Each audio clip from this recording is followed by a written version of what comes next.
नमस्कार प्रिय विद्यार्थियों, मैं अमित कुमार शर्मा आप सभी का आरजेसी ऑनलाइन इंस्टीट्यूट के डिजिटल प्लेटफॉर्म पर हार्दिक स्वागत करता हूं। विद्यार्थियों, आज हम बात करेंगे हमारे जीव विज्ञान विषय के जेट के पार्ट सेकंड पर, जो कि बहुत ही इम्पॉर्टेंट हैं, जिन्हें आप लोग विशेष रूप से ध्यान दें। तो चलते हैं आज हमारे पार्ट सेकंड के पहले प्रश्न पर। बच्चों, हमारे सन 2018 जीव विज्ञान के पार्ट सेकंड का पहला प्रश्न देखें, जिसे क्वेश्चन संख्या 21 कह रहे हैं।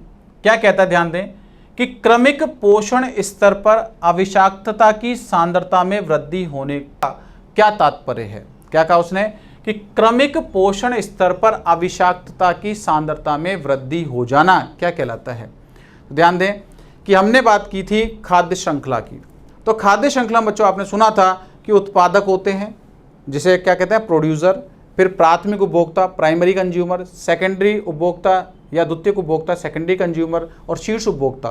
तो धीरे धीरे पदार्थों की बात करें तो ये सबसे ज़्यादा किसमें, उत्पादक में, उत्पादक से किसमें जाएंगे, प्राइमरी कंज्यूमर में, सेकेंडरी कंज्यूमर में, टर्सरी कंज्यूमर में। तो कहना क्या चाह रहे हैं, अविषाक्तता की सांद्रता में क्रमिक रूप से जो बढ़ोतरी होती है उसे जैव आवर्धन या बायोमैग्निफिकेशन कहा जाता है। क्या कहते हैं बच्चों, उसको जैव आवर्धन या बायोमैग्निफिकेशन के नाम से जाना जाता है। क्लियर बात हो चुकी है। हमारे सामने तीन विकल्प और। सुपोषण किसे कहते हैं, लगातार मल युक्त या जो डिटर्जेंट युक्त पानी है, या फिर हम कह सकते हैं अपशिष्ट पदार्थ युक्त जो जल है वो जलाशय में लगातार जैसे जैसे जमता जाता है, बहता रहता है, वैसे वैसे उसमें कार्बनिक पदार्थों की मात्रा बढ़ जाती है और पानी कैसा हो जाता है, वाटर ब्लूमिंग हो जाती है, जल प्रस्फुटन हो जाता है। उस घटना को कहते हैं सुपोषण। ग्लोबल वार्मिंग का मतलब क्या है कि पृथ्वी के सतह के ताप में वृद्धि का हो जाना ग्लोबल वार्मिंग कहलाता है।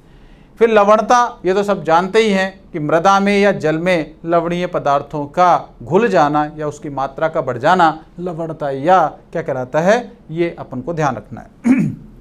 क्वेश्चन संख्या अगला 22वां। किसी फसल में पाए जाने वाले सभी जीनों के विविध एलील्स का समस्त संग्रहण कहलाता है। तो ध्यान दें कि क्या कहा उसने कि किसी फसल में पाए जाने वाले सभी जीनों का जो एलील्स का संग्रहण है वो क्या कहलाता है। ये बेटा ध्यान दें, समस्त संग्रहण जर्म प्लाज्म कहलाता है, जनन द्रव्य कहलाता है। क्या कहलाएगा बेटा, जनन द्रव्य या जर्म प्लाज्म के नाम से जाना जाता है। क्लियर। नेक्स्ट क्वेश्चन पे चलें। क्वेश्चन संख्या 23 कि ग्लाइकोलाइसिस का अंतिम उत्पाद है। ग्लाइकोलाइसिस क्या है बेटा, ध्यान दें कि श्वसन की क्रिया में पहला पद ग्लाइकोलाइसिस कहलाता है।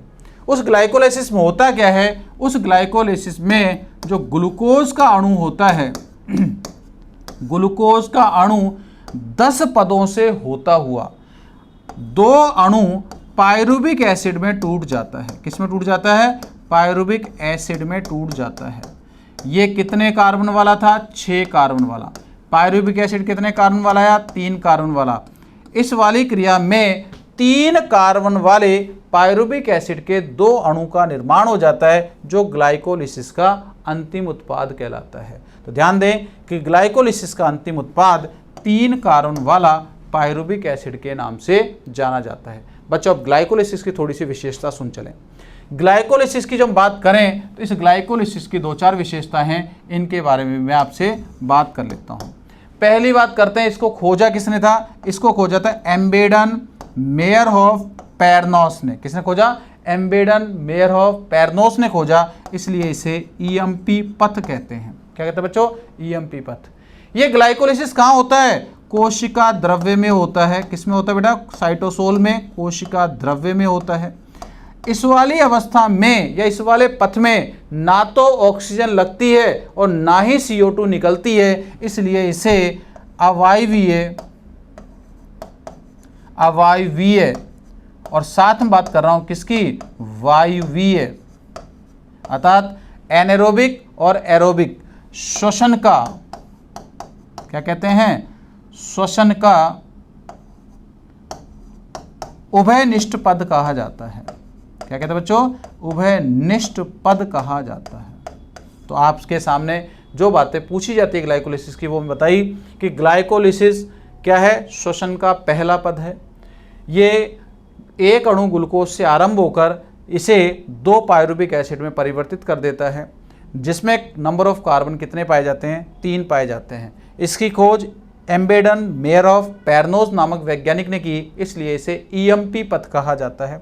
यह कोशिका के कोशिका द्रव्य में संपन्न होता है।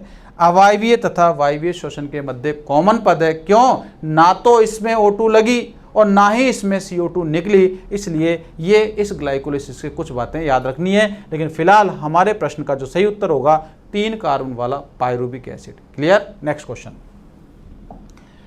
24वां क्वेश्चन चलें। यदि आप फल को जल्दी पकाना चाहते हैं तो आप कौन से पादप वृद्धि हार्मोन का उपयोग करेंगे?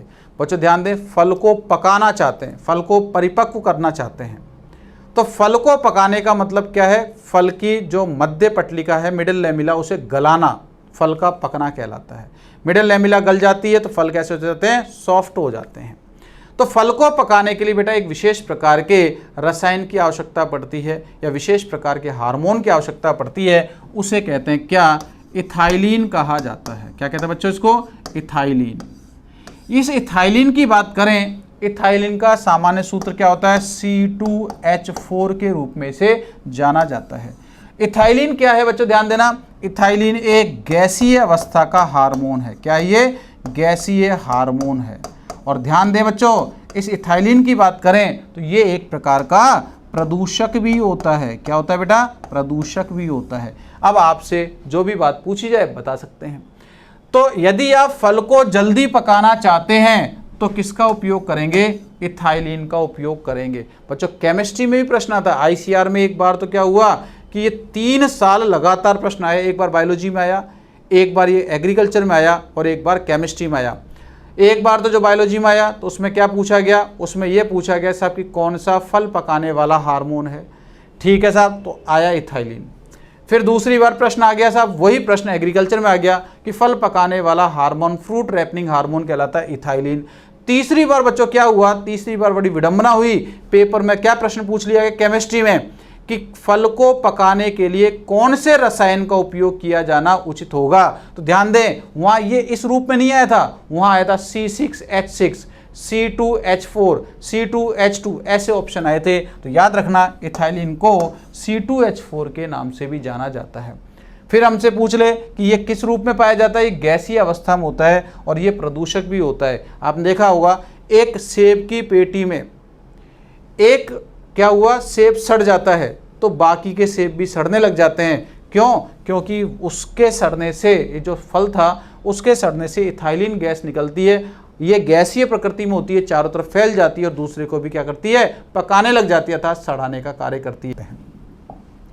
क्वेश्चन संख्या 25 कि ठंडी जलवायु वाले स्तनधारियों के कान और पाद, किसकी बात करें बेटा?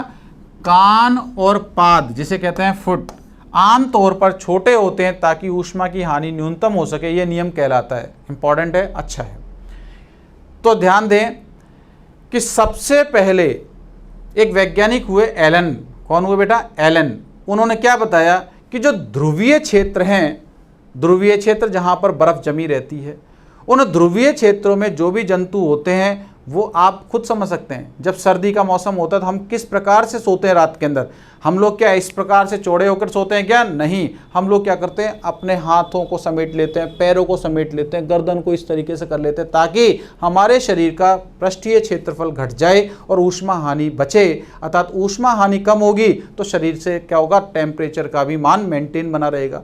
उसी प्रकार से एलन ने क्या कहा? एलन ने कहा कि ध्रुवीय क्षेत्रों में, बर्फीले क्षेत्रों में पाए जाने वाले जंतु होते हैं, वो जंतु क्या करते हैं कि शरीर के ताप को मेंटेन करने के लिए अपने अग्रपाद, अग्रपाद समझते हैं? आगे के पार, इनको भीतर की ओर खींच लेते हैं। इस तरीके से गर्दन को भीतर की ओर कर लेते हैं और जो कान होते हैं उनको नीचे की ओर झुका लेते हैं और इस प्रकार से। और आपने एक नाम सुना होगा, एक सिद्धांत सुना होगा, उपार्जित लक्षणों की वंशागति का सिद्धांत, जो लेमार्क ने दिया था। लेमार्क क्या कहता है कि जो अंग उपयोग में आते हैं वो धीरे धीरे विकसित हो जाते हैं और जो अंग उपयोग में नहीं आते वो धीरे धीरे कैसे हो जाते हैं? लुप्त प्राय हो जाते हैं। इसलिए ध्यान दें कि एलन ने जो बताया कि जो ध्रुवीय क्षेत्रों में पाए जाने वाले जंतु होते हैं उनमें ये जो अग्रपाद हैं, कान इत्यादि हैं, ऊष्मा की हानि को घटाने का कार्य करते हैं, इसलिए इनके कान, हाथ इत्यादि क्या होते हैं, छोटे रह जाते हैं। इसे क्या कहते हैं, इसे एलन का नियम कहा जाता है। क्या कहते हैं बच्चों,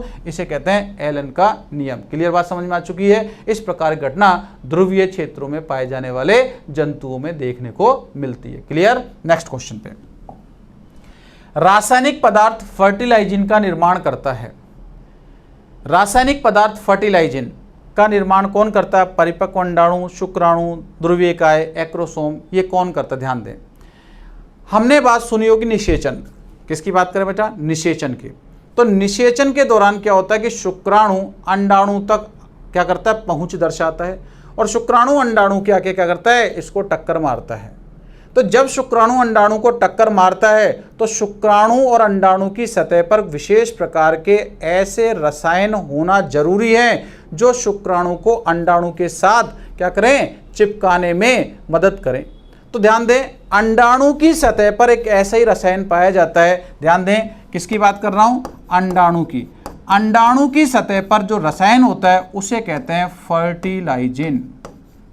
क्या कहते हैं? फर्टिलाइजिन। एक विशेष प्रकार की प्रोटीन होती है। और जो शुक्राणु होता है, जो शुक्राणु की सतह पर जो पाया जाने वाला रसायन होता है उसे कहते हैं एंटी फर्टिलाइजिन।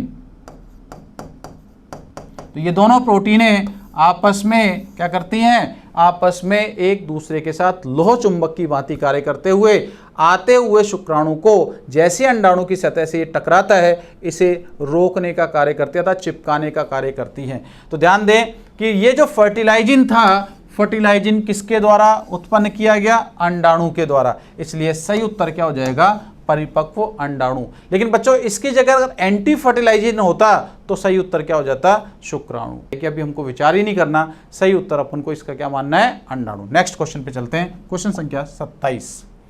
आईपीएम का उद्देश्य है। किसकी बात करें बेटा? आईपीएम। सबसे पहले तो ये पता होना चाहिए आईपीएम क्या है। आईपीएम की बात करें तो इसे कहते हैं इंटीग्रेटेड पेस्ट मैनेजमेंट। क्या कहते हैं इसको? इंटीग्रेटेड पेस्ट मैनेजमेंट, आईपीएम बोला जाता है। ध्यान दें कि जो नाशक कीट होते हैं जो फसलों को क्या करते हैं? नुकसान पहुंचाते हैं, फसलों का नाश करते हैं। उन नाशक कीटों को नष्ट करने के लिए एक विशेष प्रकार से क्या किया जाता है? एक कमेटी गठित की गई है जो निर्णय लेती है कि करना क्या है, किस तरीके से उन्हें कंट्रोल करना है, उसे कहते हैं आईपीएम। अब ये आईपीएम क्या करती है? नाशक कीटों को नष्ट करना है। तो ध्यान दें, ऑप्शन चेक कर लें कि नाशक कीट संख्या को इकोनॉमिक स्तर पर कम करने की क्या है, ये इसका मेन उद्देश्य कहलाता है। स्पष्ट याद रखेंगे आप लोग, आईपीएम का मेन उद्देश्य क्या है? नाशक कीटों की संख्या को घटाना या संख्या को कम करना। नेक्स्ट क्वेश्चन चलें। अमीबा में संकुचनशील रसधानी का कार्य क्या है?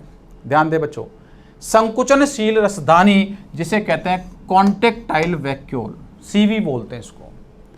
जो कॉन्टेक्टाइल वैक्यूल होती है ये क्या करती है? ध्यान देना, अमीबा की बात करें तो अमीबा में लगातार जल भीतर की ओर प्रवेश करता है।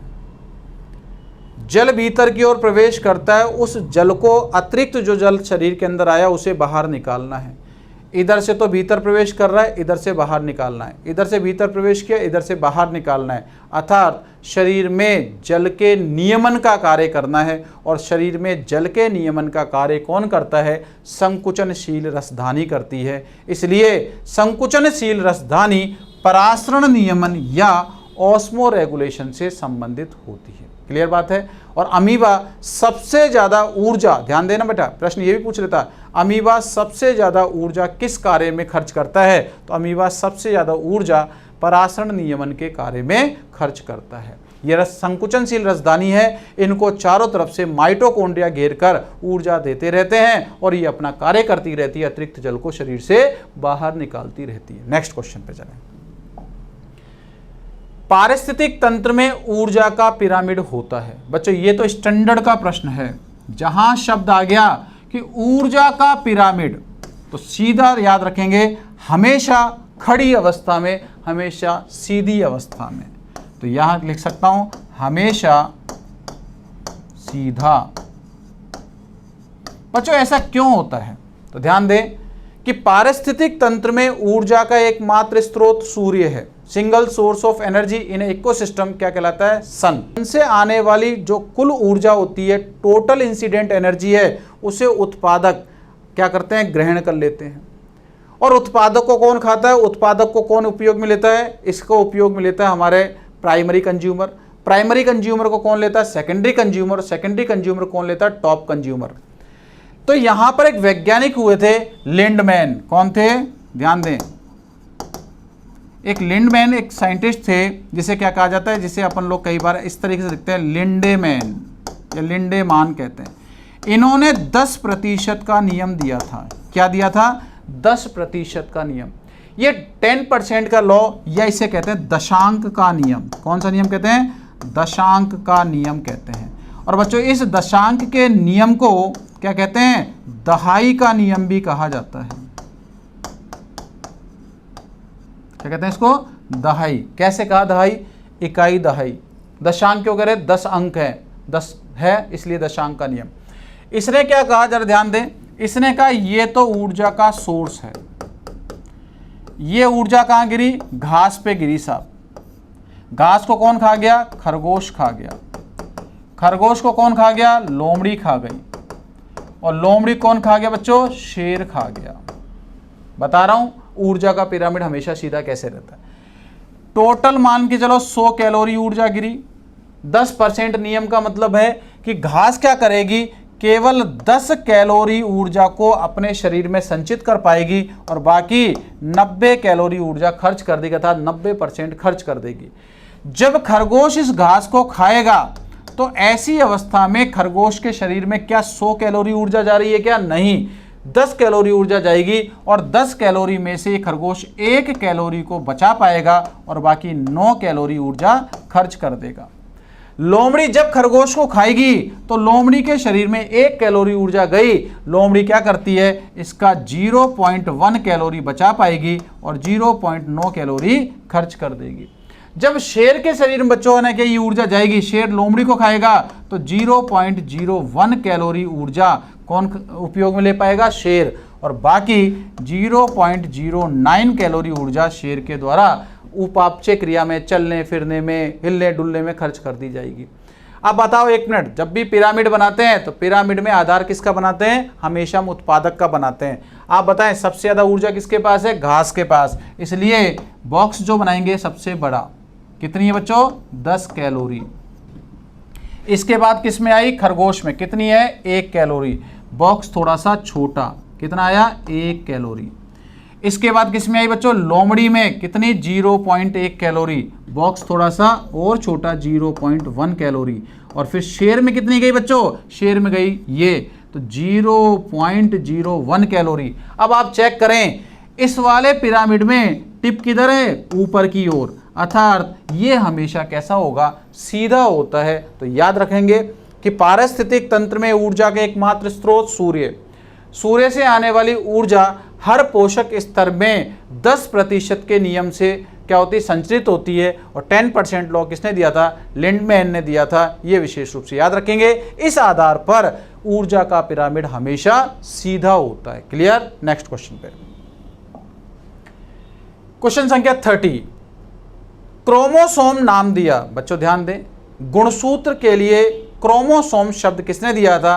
तो क्रोमोसोम नाम, ये तो स्टैंडर्ड का याद रखना है, डब्ल्यू वाल्डेयर ने क्रोमोसोम नाम दिया था। वाल्डेयर को गुणसूत्र के नामकरणकर्ता कहा जाता है। क्लियर? नेक्स्ट चलें। अगला है क्वेश्चन नंबर 31। बहुत अच्छा क्वेश्चन है। इस क्वेश्चन को थोड़ा सा समझेंगे भी और इसको ध्यान भी देंगे कि डीएनए का सूत्र जो कि आरएनए निर्माण के लिए टेम्पलेट रज्जु का कार्य करता है, पर क्षार अनुक्रम दे रखा है। तो ध्यान देना, डीएनए के इस क्षार अनुक्रम को लिखता हूं क्या? AGCTTCGA। उसने क्या कहा? डीएनए की मेरे पास एक लड़ी है। इस डीएनए की लड़ी में हमारे पास क्या दे रखा है? क्षार अनुक्रम इस प्रकार से दे रखा है, इस तरीके से। AGCTTCGA। अगर बच्चों ये कह रहा है कि बताओ mRNA पर क्षार अनुक्रम क्या होगा, तो mRNA की तो बात की बात है, हम तो पहले DNA की बात कर लें। अगर DNA की एक लड़ी ऐसी लिखी दिखाई दे रही है तो इसकी दूसरी लड़ी कैसी होगी, इस पे बात करते हैं। एक लड़ी इस प्रकार से दिखाई दे रही है तो इसकी दूसरी लड़ी कैसी होगी, तो आप ध्यान रख के सुने कि एडेनिन डीएनए में हमेशा थाइमिन के साथ और ग्वानिन हमेशा साइटोसिन के साथ बंधन करता है, ये तो पता है ना सबको। तो यहाँ एडेनिन है तो इसके सामने बंधन कौन करेगा, थाइमिन। यहाँ ग्वानिन है तो बंधन कौन करेगा, साइटोसिन। यहाँ साइटोसिन है तो बंधन कौन करेगा, ग्वानिन। यहाँ थाइमिन है तो यहाँ बंधन कौन करेगा, एडेनिन। अगर थाइमिन है तो थाइमिन के साथ बंध कौन बनाएगा, एडेनिन। साइटोसिन के साथ कौन बनाएगा, ग्वानिन। ग्वानिन के साथ कौन बनाएगा, साइटोसिन। और एडेनिन के साथ कौन बनाएगा, थाइमिन। तो ध्यान दें, आपसे यहां पर कहता है कि डीएनए का सूत्र जो दे रखा है आपको, उसमें एक लड़ी का अनुक्रम ये, तो दूसरी का बताओ, तब तो ये आंसर आ जाता। लेकिन अपन से उसने डीएनए की नहीं पूछा, उसने पूछा कि एमआरएनए का क्षार अनुक्रम क्या होगा। तो बच्चों थोड़ा सा आपको यहां पर जागरूकता रखनी पड़ेगी, क्या कि डीएनए में और आरएनए में केवल एक चीज का अंतर होता है, वो ये मूल रूप से जहां पर ये थाइमिन है वहां पर आरएनए में क्या होता है, यूरेसिल पाया जाता है। इसका मतलब इसकी जगह पर मुझे क्या लिखना है, इसकी जगह पे मुझे यूरेसिल लिखना है। किसकी जगह पे, इस थाइमिन की जगह पे यूरेसिल लिखना होगा। अगर ये नहीं लिखता तब तो ये अनुक्रम किसका हो जाता है, डीएनए का। और अगर ये लिख दिया तो ये किसका हो गया, ये आरएनए का। अब जरा चेक कर लें क्या होगा, UCGAAGCU। ऑप्शन चेक करें, ऑप्शन संख्या देखें तो ऑप्शन संख्या में UCGAAGCU हमारा जो सही उत्तर होगा ऑप्शन संख्या डी सही हो जाएगा। क्लियर कट बात हो चुकी है। नेक्स्ट क्वेश्चन पे चलते हैं। अब हमारे सामने जो अगला क्वेश्चन है, अगले क्वेश्चन पे चलते हैं। क्वेश्चन नंबर 32 क्या कहता है, 70S राइबोसोम की उप इकाइयां हैं। बच्चों ध्यान दें, जो 70S राइबोसोम होता है इसे प्रोकैरियोटिक, क्या कहते हैं इसको, प्रोकैरियोटिक राइबोसोम कहते हैं। अब ध्यान देना, ये जो प्रोकैरियोटिक, जरूरी नहीं है 70S लिखे, कई बार प्रोकैरियोटिक लिख देता है, तो आपको पता होना चाहिए कि 70S राइबोसोम की कौन कौन सी इकाइयां होती है। ध्यान दें बच्चों कि जो 70S होता है इसकी संरचना में दो इकाइयां पाई जाती है, एक तो बड़ी इकाई होती है और एक छोटी उप इकाई होती है। बड़ी वाली जो होती है वो तो कहलाती है 50S और छोटी वाली क्या कहलाती है, 30S के नाम से जानी जाती है। याद रह जाएगा। तो अब चेक कर लेवे कि 70S में 50S और 30S कहाँ है। 40 और 50 गलत, 40 और 60 गलत, 30 और 40 गलत, 50 और 30 ये ऑप्शन सही हो जाएगा। तो 70S के अंदर 50S या 30S, लेकिन ऑप्शन में लिखने के लिए आपको कंफ्यूज करके दिखाया है कि 50 की जगह 30 लिखा और 30 की जगह 50 लिखा, कोई फर्क नहीं पड़ता। 30S 50S या 50S 30S इसका सही उत्तर होगा। नेक्स्ट क्वेश्चन, केंचुए में टिफ्लोसोल का कार्य है। बच्चों सबसे पहले बात यहाँ पे क्या कहा रहा है आपसे कि केंचुए में टिफ्लोसोल का कार्य है। पहले तो ये पता होना चाहिए टिफ्लोसोल क्या है। तो टिफ्लोसोल आंत का भाग है। किसका भाग है, आंत का, जो 26वें खंड से आरंभ होता है। कहां से आरंभ होता है, 26वें खंड से आरंभ होगा और अंतिम, किसकी बात कर रहे हैं, अंतिम 25वें खंड तक होता है। ध्यान दें कि टिफ्लोसोल आंत का भाग है जो 26वें खंड से आरंभ होकर अंतिम 25 खंड से पहले पहले तक का पाया जाता है। जो ये भाग है इस पर छोटे छोटे बहुत सारे विलाई या रसांकुर पाए जाते हैं। और बच्चों ये रसांकुर क्या करते हैं, ध्यान देना, ये छोटे छोटे इस पे जो रसांकुर होते हैं इस तरीके से, तो ये रसांकुर क्या करते हैं, ये रसांकुर पृष्ठीय क्षेत्रफल बढ़ा देते हैं ताकि अवशोषण का दायरा बढ़ सके। तो ध्यान दें, इसका जो सही उत्तर होगा, अवशोषण के लिए आंत्र उपकला का तल को बढ़ा देना, इसका सही उत्तर हो जाएगा टिफ्लोसोल का। लेकिन आपको दो बातें और पता चल गई, टिफ्लोसोल किसका भाग होता है, आंत का। टिफ्लोसोल कौन से खंड से आरंभ होता है, 26वें से। टिफ्लोसोल कहाँ तक होता है, अंतिम 25 तक होता है। और ये क्या करता है, ये उपकला में अवशोषणीय सतह को बढ़ाने का कार्य करता है। नेक्स्ट क्वेश्चन, क्वेश्चन नंबर 34, प्राणी के निर्माण के समय प्राणियों के बड़े समूह के सामान्य लक्षण पहले दिखाई देते हैं और विशिष्ट लक्षण बाद में परिवर्तित होते हैं। ये नियम किसका है? ध्यान देना, सामान्य लक्षण पहले और विशिष्ट लक्षण बाद में। तो इस प्रकार के नियम को क्या कहते हैं बच्चों? बेयर का नियम कहा जाता है। क्या कहते हैं बच्चों? बेयर का नियम कहा जाता है। ये ऐसे प्रश्न हैं जिन प्रश्नों में किसी प्रकार से कोई भी आपको सोचने और विचारने की आवश्यकता नहीं है। रटे रटाए कुछ प्रश्न आते हैं, उनको आप पढ़ें और सीधा इसका उत्तर टिक करें। नेक्स्ट क्वेश्चन पे चलते हैं। नेक्स्ट क्वेश्चन देखें बेटा कि केंद्र पीतकी अंडे पाए जाते हैं। केंद्र पीतकी मतलब जिसमें पीतक किधर हो? केंद्र में, इसलिए इसे कहते हैं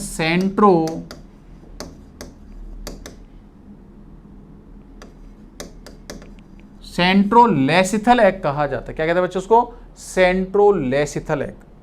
तो ध्यान देना कि केंद्र पीतकी अंडे की बात करें तो ये कीटों की विशेषता होती है, अर्थात कीट के अंडे में जो पीतक होता है बड़ी मात्रा में होता है, इसलिए मात्रा के आधार पर इसे अति पीतकी या मेगालेसिथल, लेकिन पीतक की स्थिति कहाँ होती है? केंद्र में होती है, इसलिए इसे सेंट्रोलेसिथल की श्रेणी में शामिल किया जाता है। नेक्स्ट क्वेश्चन पे, क्वेश्चन नंबर 36, ऐसी पारस्परिक क्रिया जिसमें एक जाति को लाभ होता है और दूसरी को ना लाभ और ना ही हानि होती है। ध्यान देना बेटा, इसमें एक को तो क्या हुआ? एक को लाभ हुआ, दूसरे को ना हानि हुई ना लाभ हुआ, अर्थात हानि हो नहीं रही है। और जहां पर भी दो प्रजातियां साथ रहें और जिसमें किसी को भी हानि नहीं हो, तो इस प्रकार की घटना तो परजीविता से परे है। जहां हानि हो रही है वहां परजीविता आएगी। तो ध्यान दें कि हानि नहीं है, तो इसका मतलब जहां पर भी परजीविता लिखा जा रहा है उस ऑप्शन को गलत मान लें। क्या है? परजीविता, ऑप्शन गलत। क्या है? परजीविता, ऑप्शन गलत। अब हमारे पास में दो विकल्प रह गए, सहभोजिता, सहोपकारिता। तो ध्यान दें कि दो प्रजातियां एक दूसरे के साथ हैं और साथ हैं, तो इसका मतलब इस प्रकार का संबंध क्या है? सहजीवन है। क्या है बेटा? सहजीवन। अब सहजीवन दो तरीके का होता है कि दो जातियां साथ रहती हैं और एक दूसरे को फायदा पहुंचाती हैं, अर्थात पहले को दूसरे से फायदा होता है और दूसरे को पहले से फायदा होता है। तो इस प्रकार की घटना आपने देखी होगी। इस प्रकार की घटना जैसे अपन बात करते हैं लाइकेन में, शैवाल घटक जो होता है कवक को भोजन देता है और कवक घटक क्या करता है? वो शैवाल को जल और खनिज ला के देता है, अर्थात दोनों का फायदा होता है, दोनों एक दूसरे पर उपकार करती हैं। तो इसे कहते हैं क्या? सहोपकारिता। क्या कहते हैं बेटा इसको? सहोपकारिता, जिसमें दोनों को लाभ क्या होता है बेटा? दोनों को लाभ होता है।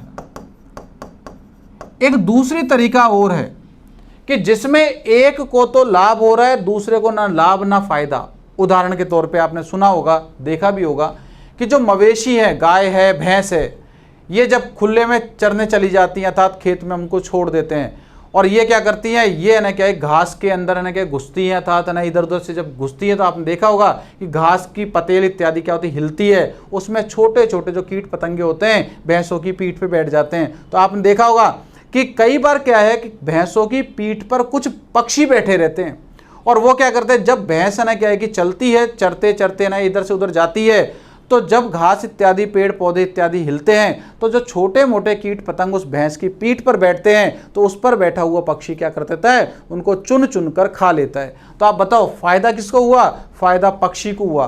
भैंस को कोई नुकसान हुआ? नहीं। भैंस को कोई फायदा हुआ? कोई ना नुकसान ना फायदा, केवल पक्षी को फायदा ही फायदा था। तो इस प्रकार की क्रिया क्या कहलाती है? सहभोजिता कहलाती है। क्या कहलाती है बेटा? सहभोजिता कहलाती है। इसमें क्या होता है? एक को ही फायदा होता है, ठीक है, दूसरे को ना तो फायदा होगा और ना ही इसमें नुकसान होगा। तो वही कह रहा है, एक को लाभ और एक को ना लाभ ना हानि। तो क्या कहलाएगी बेटा? इसे कहते हैं कॉमनसेलिज्म, अर्थात सहभोजिता के नाम से जाना जाता है। इसलिए सही विकल्प ये हो जाएगा, ठीक है।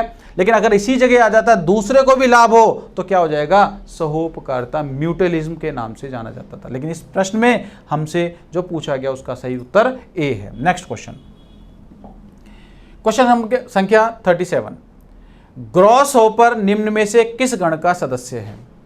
संघ की बात करें बेटा, ध्यान देना, ग्रॉस हॉपर क्या है? कीट है, और कीट हमेशा संघ आर्थ्रोपोडा से संबंधित होते हैं। लेकिन संघ आर्थ्रोपोडा के गणों की बात करें तो उसमें ध्यान दें कि ग्रॉस हॉपर कौन से गण से है, ये स्टैंडर्ड का प्रश्न है। ग्रॉस हॉपर ऑर्थ्रोप्टेरा गण का सदस्य होता है। किसका है? ऑर्थ्रोप्टेरा गण का सदस्य है। ठीक है, नेक्स्ट चलें, अगला देखें क्वेश्चन कि जब विषम युग्मजी संतति को, बेटा विषम युग्मजी संतति का मतलब कैपिटल टी स्मॉल टी, जब विषम युग्मजी संतति को समयुग्मजी जनक के साथ संकरण कराया जाता, ओहो ये तो कुछ विचित्रता आ गई। कहना क्या चाह रहा हूं, ध्यान देना कि कैपिटल टी स्मॉल टी ये क्या था? प्रभावी पैतृक। कैसा था? प्रभावी पैतृक। और ये कैसा था? अप्रभावी पैतृक। इनके मध्य क्रॉस करवाया गया और क्रॉस करवाने के बाद क्या संतति प्राप्त हुई? कैपिटल टी स्मॉल टी प्राप्त हो गई। ये कैसी हो गई? ये हो गई विषम युग्मजी। कैसी होगी बेटा? विषम युग्मजी, और इसे हम कहते हैं F1 संकर।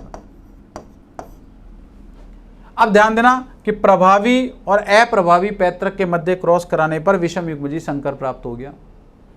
अब जो विषम युग्मजी संतति प्राप्त हुई जिसे F1 संकर कहते हैं, अब ये क्या कह रहा है कि ये वाला जो है ना, क्या है कि देखो विषम युग्मजी संतति अर्थात ये वाली संतति अप्रभावी समयुग्मजी जनक के साथ अगर क्रॉस कर ले, अर्थात इसका क्रॉस इसके साथ करवा दिया जाए, तो बच्चों ध्यान देना कि जब F1 संकर का क्रॉस अप्रभावी के साथ कराते हैं तो इसे कहते हैं टेस्ट क्रॉस। क्या कहते हैं इसको?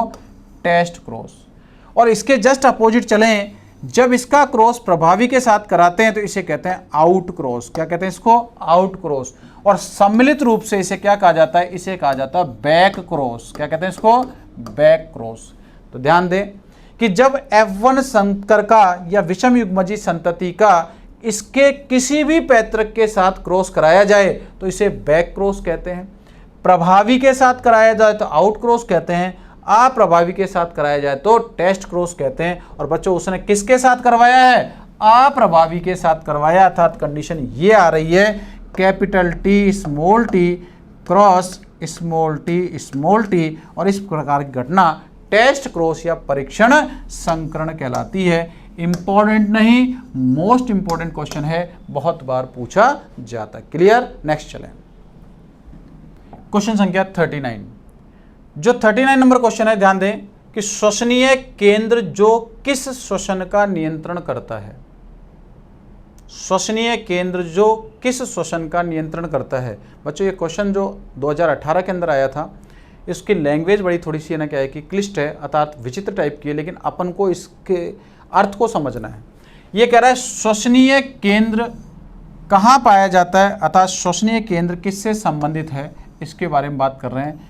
जो यहाँ श्वसनीय केंद्र की बात करें तो श्वसनीय केंद्र रेस्पिरेटरी सेंटर कहाँ होता है? रेस्पिरेटरी सेंटर हमारे मस्तिष्क के मेडुला ऑब्लोंगेटा वाले भाग में पाया जाता है। कहाँ पाया जाता है बेटा? मेडुला ऑफ लोंगेटा वाले भाग में। इसलिए इसका सही उत्तर होगा ऑप्शन संख्या बी। क्लियर बात है? नेक्स्ट क्वेश्चन पे चलते हैं, क्वेश्चन संख्या 40।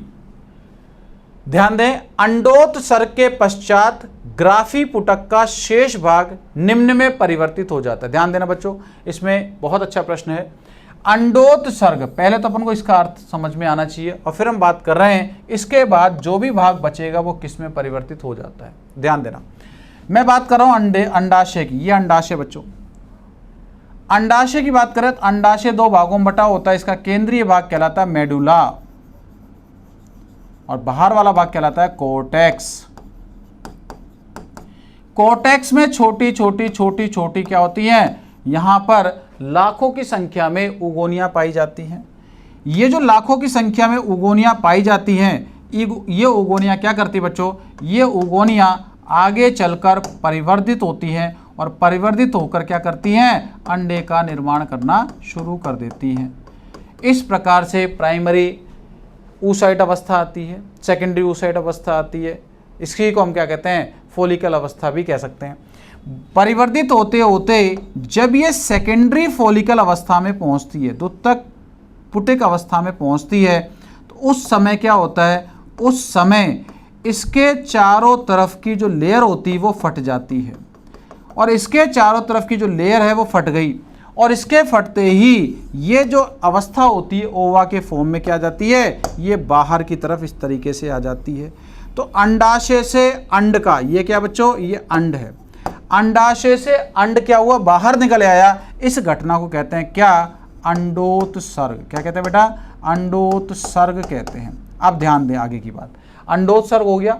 अंडोत्सर्ग होने के पश्चात ये वाली संरचना तो क्या हो गई, बाहर निकल आई, बाकी बची क्या, बाकी जो बचे कुचे रह जाते, ध्यान देना, रक्तवाहिनी के छोटे छोटे टुकड़े, उसके बाद संयोजी उत्तक के टुकड़े, रक्त के छोटे छोटे थक्के, ये आपस में क्या करते हैं, गांठ के समान संरचना बनाते हैं। तो अंडोत्सर्ग के पश्चात अंडाशय में शेष जो बचा भाग होता है वो कहलाता है कॉर्पस ल्यूटियम कहलाता है। क्या कहलाता है, लुटियम कहलाता है।